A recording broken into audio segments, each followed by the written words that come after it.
Hello everyone, मैं एसएमसीसी government college Abu road से इंदु आसेरी। आज के इस वीडियो में हम बात करेंगे मांग की कीमत लोच के बारे में। मांग की लोच क्या है? मांग की लोच एक दिए हुए मांग वक्र पर कीमत में परिवर्तन से मांग में होने वाले परिवर्तन को प्रदर्शित करती है। हमने मांग का नियम पढ़ा था। मांग का नियम सिर्फ ये बताता है कि कीमत में कमी होने पर मांग में वृद्धि होगी, कीमत में बढ़ोतरी होने पर मांग में कमी होगी, लेकिन वह जो कमी या वृद्धि है वह कितनी होगी उसे मांग नहीं बता पाता, मांग का नियम नहीं बता पाता। इसलिए मांग की लोच की आवश्यकता होती है।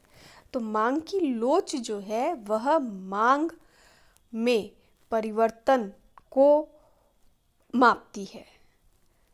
मांग की लोच से यह स्पष्ट होता है कि किसी वस्तु की कीमत में परिवर्तन के परिणाम स्वरूप उसकी मांग में किस अनुपात में परिवर्तन होगा।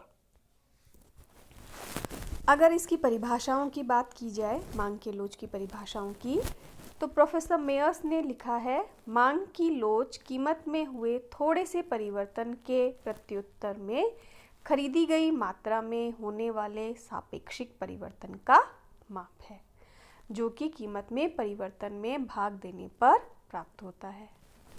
इसी तरह अगर हम मार्शल की परिभाषा देखना चाहें, तो किसी बाजार में मांग की लोच अधिक अथवा कम तब कही जाती है जब मूल्य में एक निश्चित कमी होने से मांग अधिक या कम बढ़ती है।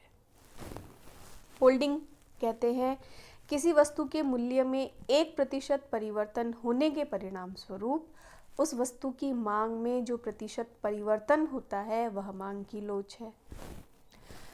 बेनहम ने लिखा है कि मांग की लोच के विचार का संबंध मूल्य में होने वाले छोटे से परिवर्तन का मांग की मात्रा पर पड़ने वाले प्रभाव से है। बहुत सारे अर्थशास्त्री हैं जिन्होंने मांग और मांग की लोच के संदर्भ में अपनी परिभाषाएं दी हैं।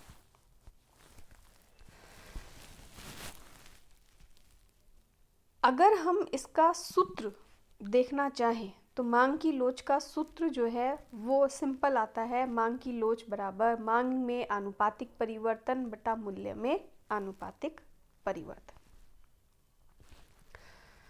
मांग की लोच के प्रकार पर यदि चर्चा की जाए तो हम देखते हैं कि मांग की लोच जो है वो सामान्य तौर पर मांग की कीमत लोच, मांग की आय लोच और मांग की तिरछी लोच होती है।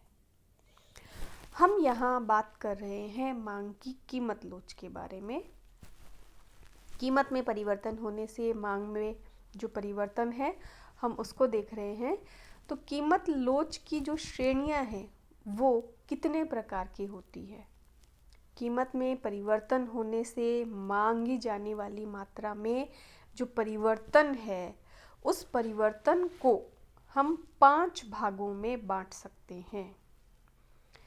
लोचदार मांग, पूर्णतः लोचदार मांग, पूर्णतः बेलोचदार मांग, अत्यधिक लोचदार मांग, बेलोचदार मांग। 5 भागों में हम इन श्रेणियों को जो है बांट सकते हैं। सबसे पहले हम लेते हैं लोचदार मांग को। लोचदार मांग का अर्थ है कि जिस अनुपात में किसी वस्तु के मूल्य में परिवर्तन हो उसी अनुपात में मांग में भी परिवर्तन हो जाए। जैसे अगर किसी वस्तु की कीमत में 20% चेंज हुआ है तो उसकी मांग में भी 20% ही अगर चेंज हो तो वह लोचदार मांग कहलाती है। इसे हम इकाई के बराबर मांग की लोच कह सकते हैं। आप इस डायग्राम में देखिए कि पहले कीमत OP है और मात्रा OQ है। ए बिंदु पर उपभोक्ता संतुलन में है।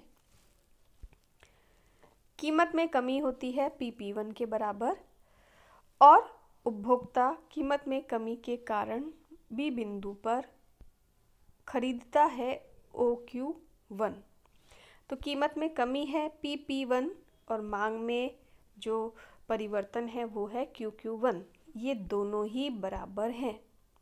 जितनी कीमत में कमी हुई है उतनी ही मांग में वृद्धि हुई है, इसलिए यह इकाई के बराबर या लोचदार मांग है। अधिक लोचदार मांग, जब वस्तु की मांग में परिवर्तन इसके मूल्य में होने वाले परिवर्तन से ज़्यादा अनुपात में हो तो अधिक लोचदार मांग कहलाती है। विलासिता की वस्तु की मांग अधिक लोचदार होती है। अगर मान लीजिए किसी वस्तु के मूल्य में 40% वृद्धि हुई, उसकी मांग जो है वो 80% उसमें परिवर्तन हो गया, तो यह अधिक लोचदार मांग कहलाएगी।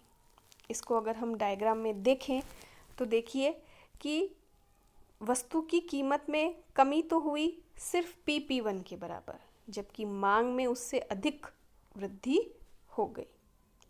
PP1 जो है उससे QQ1 अधिक है, इसलिए जो मांग की लोच है वह इकाई से अधिक है या अधिक लोचदार मांग कही जा सकती है। अब हम बात करते हैं पूर्णतः लोचदार मांग की। अगर किसी वस्तु के मूल्य में बहुत सूक्ष्म परिवर्तन हो या परिवर्तन नहीं हो, लेकिन मांग में बहुत ज़्यादा परिवर्तन हो सकता है, कमी या वृद्धि हो सकती है, तो उसे पूर्णतः लोचदार मांग कहा जाता है। इस प्रकार की मांग वास्तविक जीवन में कोई महत्व नहीं रखती। पूर्णतः लोचदार मांग को अगर हम रेखा चित्र में देखें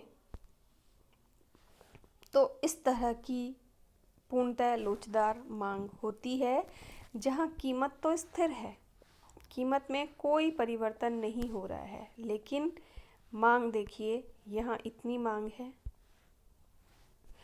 इस बिंदु पे आए तो मांग बढ़ गई, आगे और बिंदु पे आए तो मांग और बढ़ गई।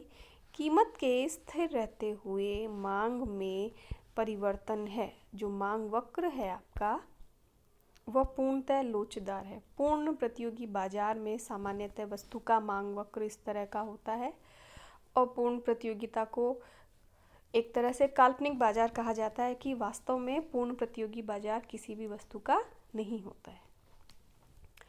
ये मांग की अनंत लोच कहलाती है या पूर्णतः लोचदार मांग की लोच कहलाती है। अब हम बात करते हैं बेलोच मांग की। जब किसी वस्तु की मांग में परिवर्तन इसके मूल्य में परिवर्तन के अनुपात से कम होता है तो उसे बेलोचदार मांग कहते हैं। जैसे किसी वस्तु की कीमत में परिवर्तन तो हुआ 10% और उस वस्तु की मांग में जो है वो परिवर्तन हुआ सिर्फ 5% या 4%, तो यह बेलोचदार मांग कहलाती है। ऐसी मांग जो है वो सामान्य तौर पर अनिवार्य आवश्यक वस्तुओं की मांग होती है। इसे अगर हम रेखा चित्र से देखें तो देखिए यहाँ कीमत में कमी ज़्यादा है और मांग में जो परिवर्तन है वो कम है कि कीमत में तो ज़्यादा परिवर्तन हो गया, कमी हो गई, लेकिन मांग में थोड़ा सा ही परिवर्तन हुआ, तो ये बेलोचदार मांग कहलाएगी। पूर्णतः बेलोचदार मांग, पहले हमने पढ़ा अभी बेलोचदार मांग, अब पूर्णतः बेलोचदार मांग। पूर्णतः बेलोचदार मांग जो है वो पूर्णतः लोचदार मांग के बिल्कुल अपोजिट होगी। जब किसी वस्तु के मूल्य में परिवर्तन होने पर भी इसकी मांग में कोई बदलाव नहीं होता या बहुत ही सूक्ष्म बदलाव होता है तो उसे पूर्णतः बेलोचदार मांग कहा जाता है। यह मांग की लोच भी केवल काल्पनिक है, क्योंकि ऐसा कभी नहीं होगा कि कीमतों में कमी या वृद्धि हो उसका मांग पे कोई प्रभाव ना पड़े।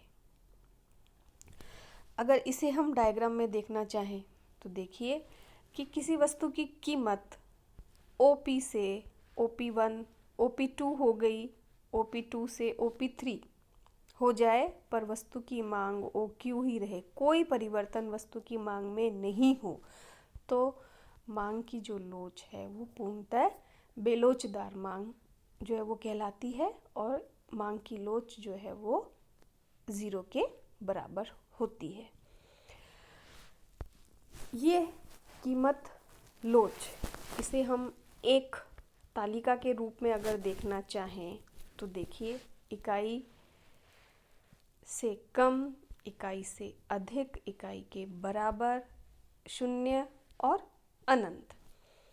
इस तरह से ये 5 कीमत लोच की श्रेणियां हैं और इन्हें इसी के आधार पर, अगर शून्य है तो पूर्णतः बेलोचदार, अनंत है तो पूर्णतः लोचदार, अगर इकाई के बराबर है तो इकाई के बराबर लोच, इकाई से कम बेलोचदार, इकाई से अधिक अधिक लोचदार जो है मांग की लोच कहा जाता है।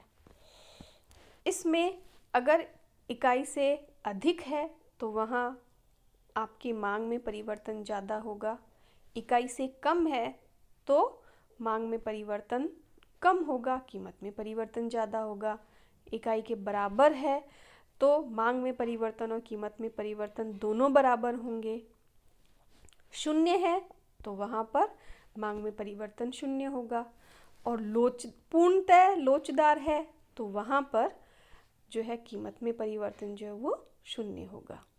तो इस तरह से हमने देखा कि मांग की कीमत लोच की 5 तरह की श्रेणियां हैं और इन 5 तरह की श्रेणियों को किस तरह से मापा जाता है, और ये शून्य से लेके अनंत के बीच चलती है।